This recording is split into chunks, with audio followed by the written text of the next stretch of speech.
नमस्कार दोस्तों।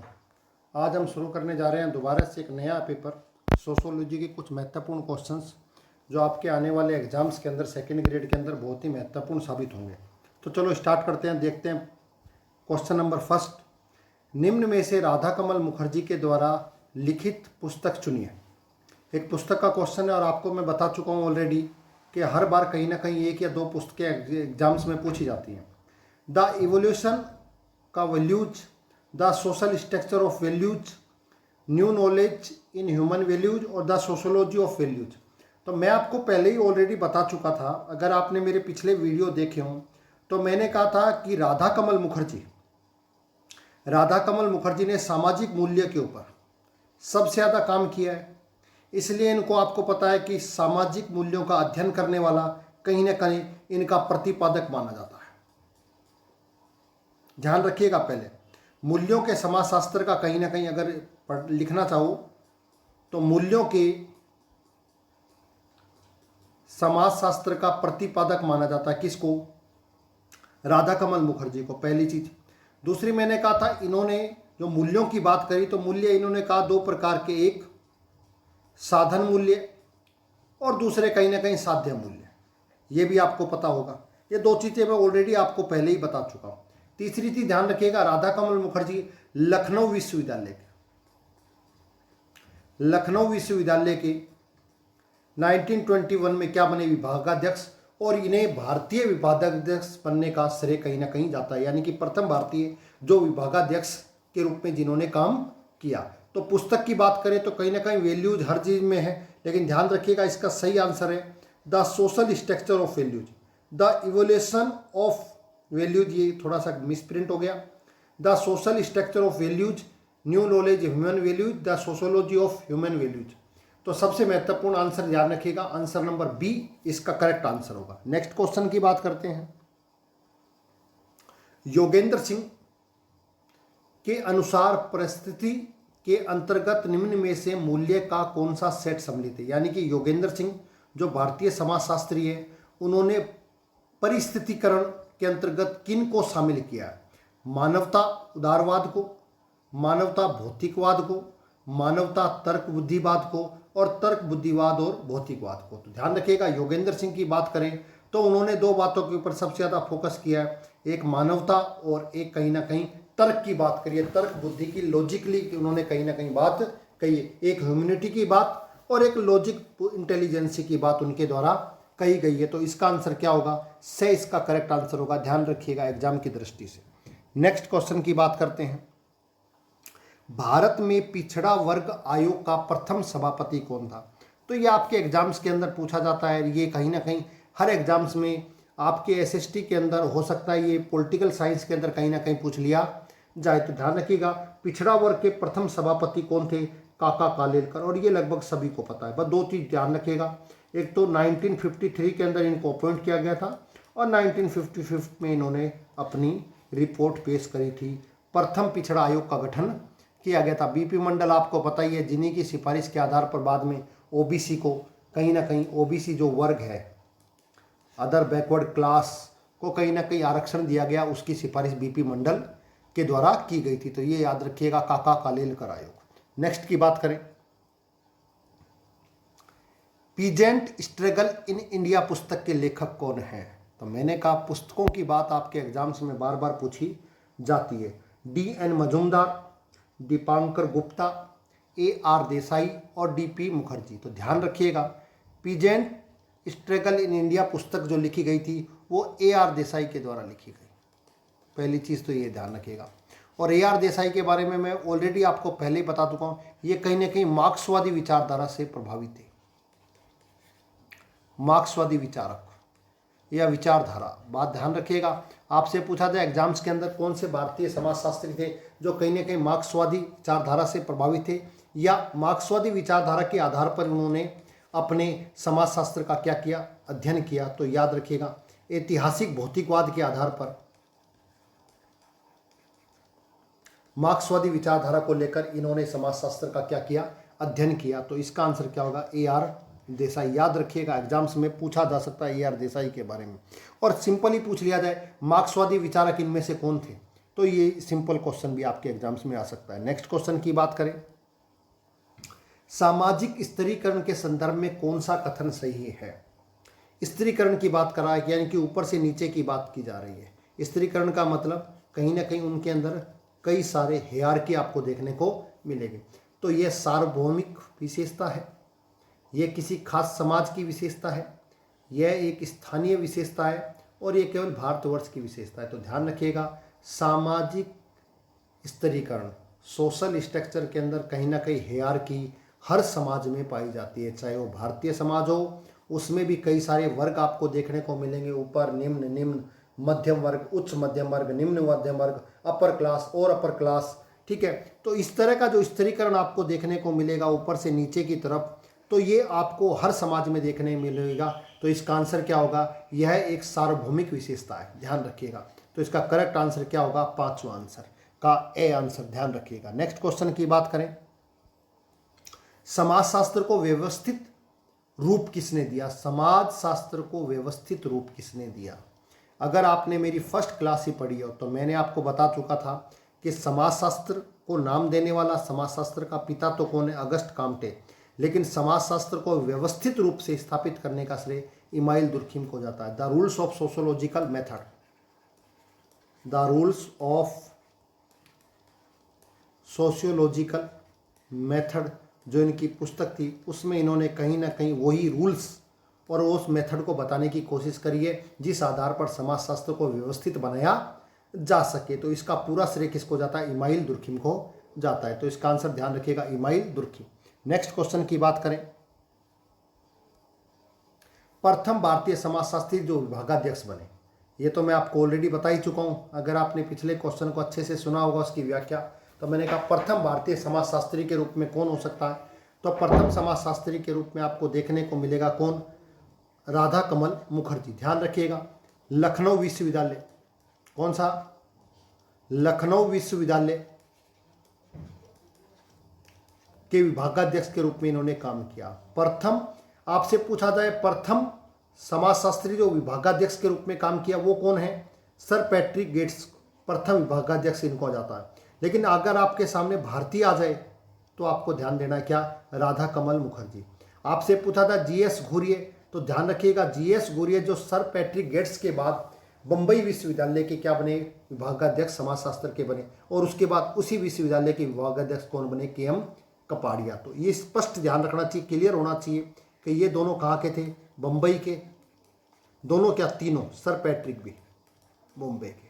लेकिन प्रथम जो आ जाए भारतीय और छोड़कर समाजशास्त्री पूछे तो सर पैट्रिक गेट्स, और प्रथम भारतीय आ जाए तो राधा कमल मुखर्जी, लखनऊ विश्वविद्यालय। ध्यान रखिएगा।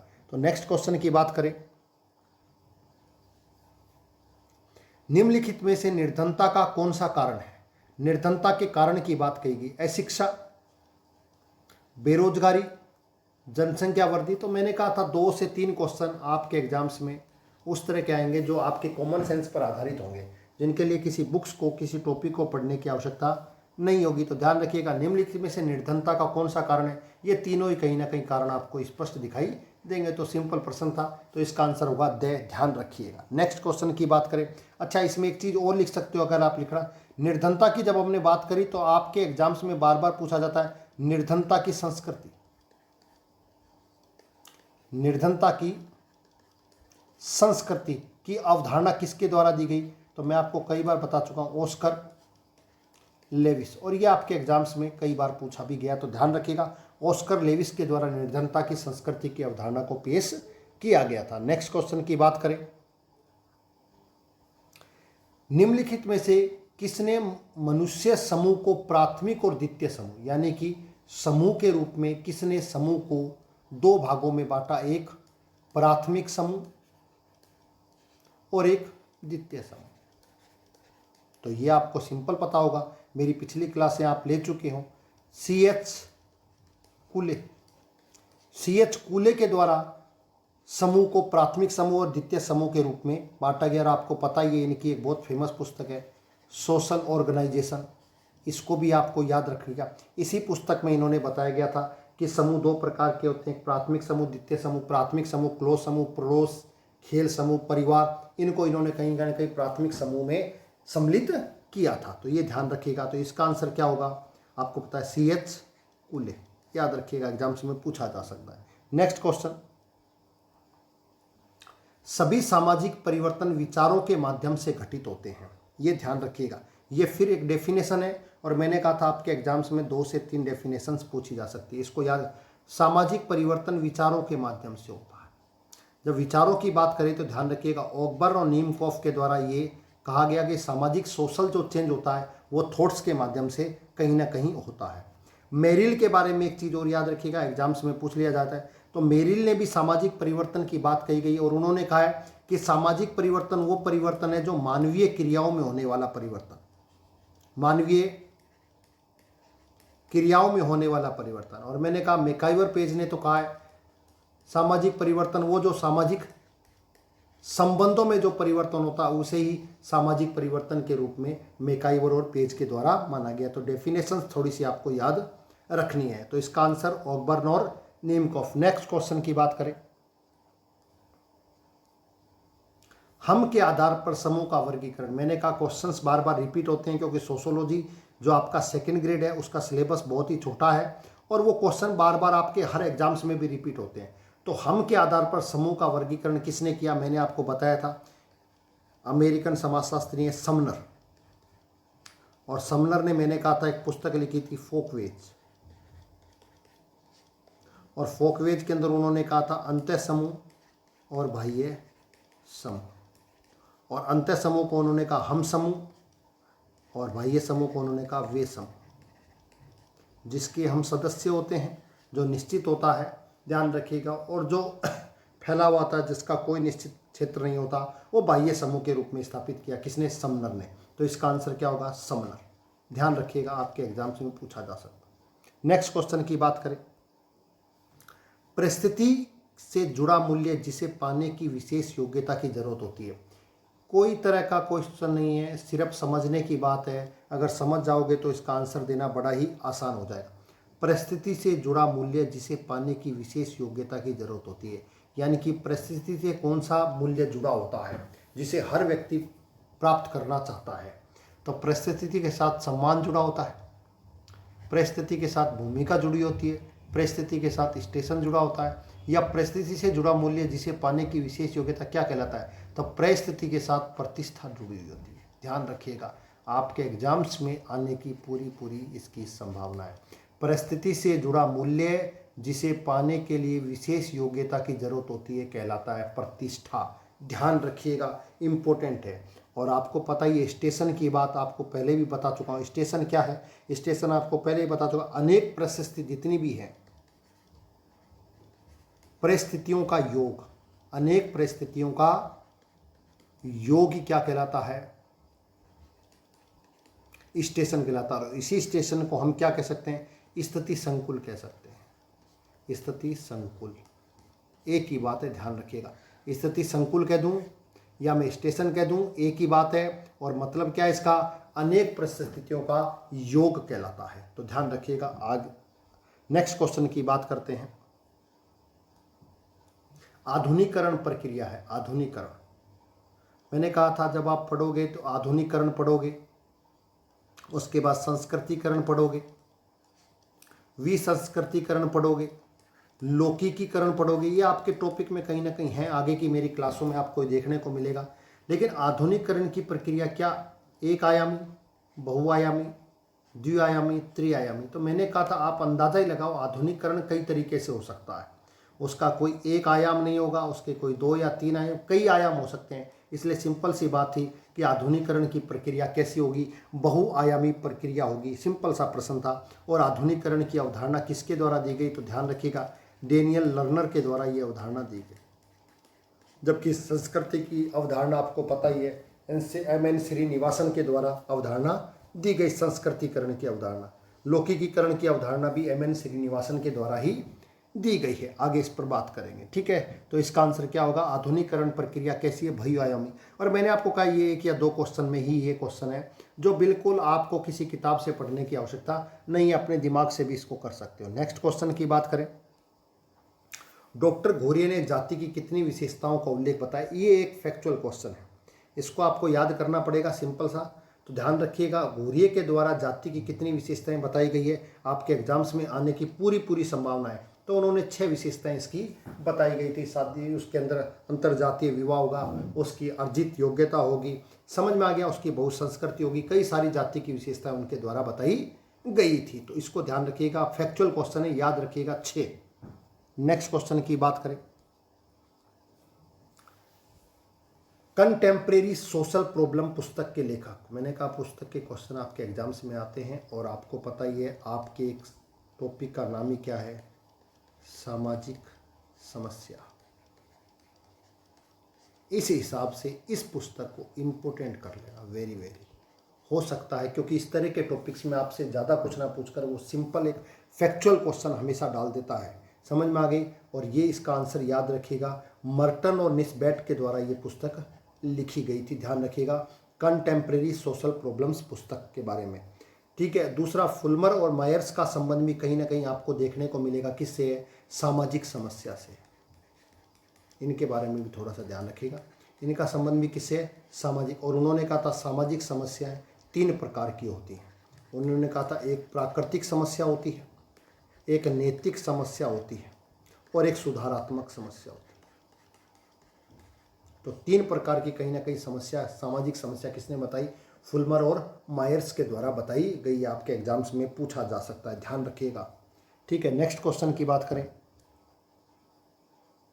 राष्ट्रीय एकीकरण के बाधक तत्व के रूप में सांप्रदायिकता को, राष्ट्रीय एकीकरण के अंदर बाधक के रूप में, मैंने कहा बाधक के रूप में कई सारे तत्व हो सकते हैं, जिसमें जातिवाद, क्षेत्रवाद, सांप्रदायिकतावाद, कई सारे प्रॉब्लम्स हो सकती हैं।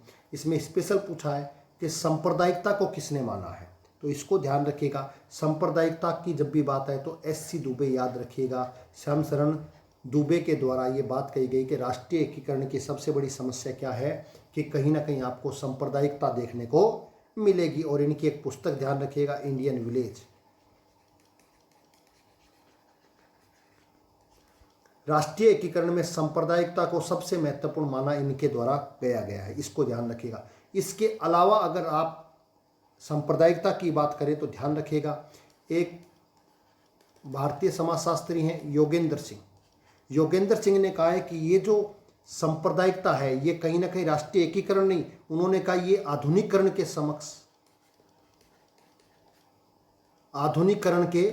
समक्ष खतरा है। ध्यान रखिएगा। एस.सी. दुबे ने तो क्या बात कही, एकीकरण के समक्ष, सांप्रदायिकता एकीकरण के अंदर कहीं ना कहीं बाधक है, जबकि योगेंद्र सिंह क्या कह रहा है, आधुनिकीकरण के समक्ष कहीं ना कहीं खतरा है, किसे, सांप्रदायिकता को। ये ध्यान रखिएगा। और एक और व्यक्ति को याद रखिएगा, Dipankar Gupta, very very important. क्यों, क्योंकि यहाँ से आपके एग्जाम्स में बार बार प्रश्न पूछे जाते हैं। उन्होंने कहा, उन्होंने सांप्रदायिकता को डिफाइन किया है, समझ में आ गया। और उन्होंने कहा है कि जो अलग अलग लोगों की अलग अलग जो सांस्कृतिक भिन्नता है, अलग अलग जो संस्कृति है, वही कहीं ना कहीं सांस्कृतिक जो भिन्नता है वही एक तरीके से क्या है, सांप्रदायिकता है। उन्होंने सांप्रदायिकता को डिफाइन किया, किसने, दीपांकर गुप्ता ने। उन्होंने कहा सांप्रदायिकता क्या, उन्होंने कहा अलग अलग लोगों की जो अलग अलग संस्कृति की विभिन्नता है वही ना कहीं सांप्रदायिकता है। योगेंद्र सिंह कह रहे हैं कि आधुनिकीकरण के समक्ष खतरा है, जबकि एस.सी. दुबे क्या कह रहे हैं कि राष्ट्रीय एकीकरण के समक्ष खतरा है सांप्रदायिकता। ध्यान रखिएगा, कम्युनलिज्म ये एक बहुत बड़ी प्रॉब्लम्स आपको देखने को मिलेगी। तो इसका answer SC. Dubey. Next question की बात करें, धर्म लौकिक शक्ति में विश्वास है, एक फैक्चुअल क्वेश्चन है, इसमें कोई किंतु परंतु नहीं कर सकते, टेक्निकल बात कही गई है। तो ध्यान रखिएगा, इसका आंसर क्या है, होबेल। होबेल ने कहा क्या, धर्म क्या है, उन्होंने कहा धर्म वो है जो लौकिक शक्ति में कहीं ना कहीं विश्वास करता है, अलौकिक शक्ति में विश्वास करता है, उसे ही धर्म माना गया। और इस धर्म के अंदर उन्होंने दोनों चीज़ों को शामिल किया, ध्यान रखिएगा, एक तो आत्मावाद को और साथ साथ के अंदर मानववाद को। इन दोनों को इन्होंने कहीं ना कहीं धर्म के अंदर शामिल किया है। और इन्होंने कहा धर्म अलौकिक शक्ति में कहीं ना कहीं विश्वास है। एक चीज़ और ध्यान रखिएगा, आपसे ये पूछ लिया जाए कि धर्म का समाजशास्त्रीय सिद्धांत किसने दिया, ये भी ध्यान रखिएगा धर्म का, क्योंकि टॉपिक ही आपके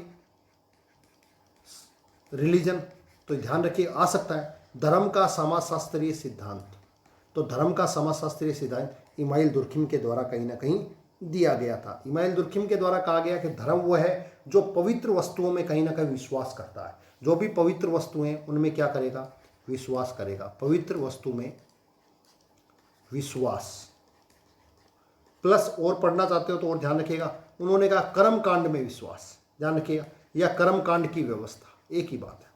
तो उन्होंने कहा पवित्र वस्तुओं में विश्वास और कर्मकांड की जो व्यवस्था है उसे ही धर्म माना है। किसने, इमाइल दुर्खिम ने, ठीक है। और बात करें मैक्स वेबर की, तो मैक्स वेबर ने, ध्यान रखिएगा, पिछला क्वेश्चन हमने पढ़ा था सामाजिक परिवर्तन, कौन सा, सामाजिक परिवर्तन। तो इन्होंने, जो मैक्स वेबर है, इन्होंने कहा सामाजिक परिवर्तन का मुख्य कारण क्या है, धर्म है। उन्होंने कहा सामाजिक सोशल चेंज में धर्म एक महत्वपूर्ण है, धर्म के कारण ही सामाजिक परिवर्तन कहीं ना कहीं आपको दिखाई देगा, इसको भी याद रखिएगा। नेक्स्ट क्वेश्चन की बात करें, 18 क्वेश्चन, साध्य पुरुषार्थ क्या है। ये मैं आपको पहले ही बता चुका हूँ, 2 से 3 क्वेश्चन, इसीलिए मैं आपके हर पेपर में 2 से 3 क्वेश्चन बिल्कुल ईजी डालता हूँ, जो आपको केवल और केवल दिमाग लगाकर पढ़ने। साध्य क्या है, मैंने कहा पुरुषार्थ 4 प्रकार के होते हैं, उनको 2 भागों में बांटते हैं, एक साधन और एक साध्य। जो 4 हैं उनमें से प्रथम जो 3 हैं, धर्म, अर्थ और काम, ये तीनों कहीं ना कहीं साधन के रूप में है और साध्य के रूप में केवल क्या है, क्यों, क्योंकि भारतीय समाजशास्त्र में या भारतीय फिलोसफी में या भारतीय दर्शन शास्त्र में कहा गया मोक्ष ही जीवन का अंतिम लक्ष्य माना गया। तो साध्य मूल रूप से क्या है, मोक्ष है। तो इसका आंसर क्या होगा, से। नेक्स्ट क्वेश्चन की बात करें, आज का लास्ट और अंतिम क्वेश्चन, एक विवाह के सिद्धांत के प्रतिपादक कौन है। तो ये ध्यान रखिएगा, आपके एग्जाम्स में बार बार कहीं ना कहीं पूछा जाता है कि एक विवाह के प्रतिपादक कौन है। तो ध्यान रखिएगा, मेलिनोवस्की के द्वारा एक विवाह का प्रतिपादक सिद्धांत दिया गया, पहली चीज तो ये ध्यान रखिएगा। दूसरा, एक विवाह को लेकर एक विवाह के समर्थक वेस्टरमार्क भी है, ये भी याद रखिएगा। एक विवाह का सिद्धांत किसने दिया, मेलिनोवस्की ने, लेकिन एक विवाह का समर्थक भी कौन है, वेस्टरमार्क इनके समर्थक है कहीं ना कहीं। और उन्होंने एक बहुत महत्वपूर्ण पुस्तक भी लिखी है, आपके एग्जाम्स में पूछी भी जा सकती है, history of human marriage, history of human marriage, ये ध्यान रखिएगा। अब जब एक विवाह की बात करें तो ध्यान रखिएगा, इनकी भी बात कर लो, मॉर्गन ने जो विवाह का सिद्धांत दिया उसके सिद्धांत का नाम है यौन साम्यवाद। उन्होंने कहा यौन संबंधों के द्वारा ही विवाह का प्रतिपादक हुआ है। विवाह आया क्यों है, यौन संबंधों के कारण ही विवाह जैसी व्यवस्था आई है। ये बात करने वाला कौन, मॉर्गन। और बेकोफन का भी याद कर लीजिए, जब आपने इसको भी पढ़ लिया तो यही बचा है। तो इसका ध्यान रखिएगा, इन्होंने उद्विकासीय सिद्धांत दिया।